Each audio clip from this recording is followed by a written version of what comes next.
You are currently walking past traps you cannot see, designed specifically to ruin your peace. While you worry about the obvious storms, the most dangerous threats are the ones hiding in the shadows of your daily routine. Psalm 91 verse 3 promises that he shall deliver you from the snare of the fowler and the noisome pestilence. Last week, we learned that this psalm begins with an invitation to dwell in the secret place of the Most High. Today, we discover what that protection actually looks like when the hidden traps of life begin to snap shut. Grab your Bible and your journal as we continue our journey through Psalm 91 together. David speaks of the snare of the fowler, which is a hidden trap birds cannot see until it is too late. Spiritually, the enemy works the same way by making temptation appear harmless or even helpful. Fear quietly settles into the heart, while bitterness grows unnoticed in the corner of your mind. But God sees every trap long before your feet ever get close to the trigger. He doesn't simply rescue us after we have fallen into the pit. True safety isn't just surviving the disaster you saw coming. It is being shielded from the one you never knew existed. How many prayers has God answered in ways we will never fully understand this side of heaven? Verse 4 says, "He shall cover you with his feathers, and under his wings shalt thou trust." This is one of the most tender pictures in all of Scripture, showing God as a protector of his young. It is a picture of warmth, refuge, and unconditional care for those who are vulnerable. Jesus used this same image when he longed to gather Jerusalem as a hen gathers her chicks.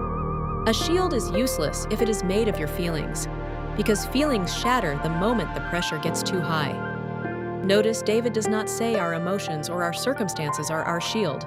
He says God's truth is our shield and our buckler. When fear says you are alone, God's word says, "I will never leave you, nor forsake you."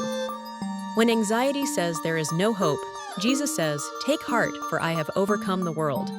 The enemy fights with lies, but God fights with the unchanging reality of his word. Verses 5 and 6 speak of terror by night, arrows by day, and destruction that wastes at noonday.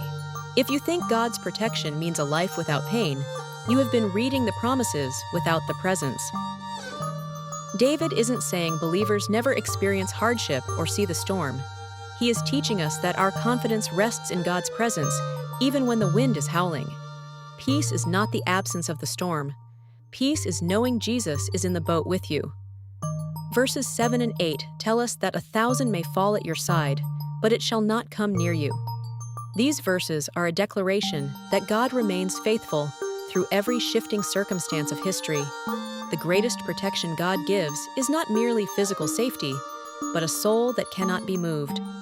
Every promise in Psalm 91 finds its ultimate fulfillment in the person of Jesus Christ.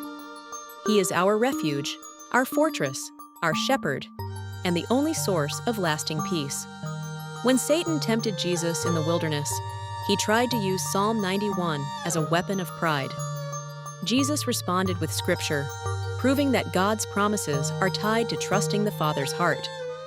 Jesus is not only the fulfillment of these words, he is the safest place for you to abide.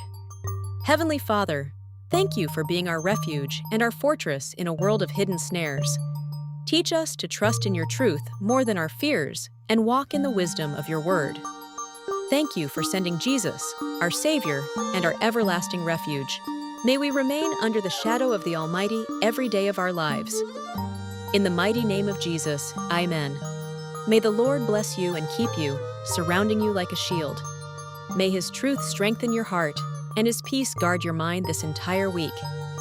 No matter what lies ahead, remember that your safest place is always in the presence of Jesus Christ. Until next Sunday, keep your Bible open and your eyes fixed on him.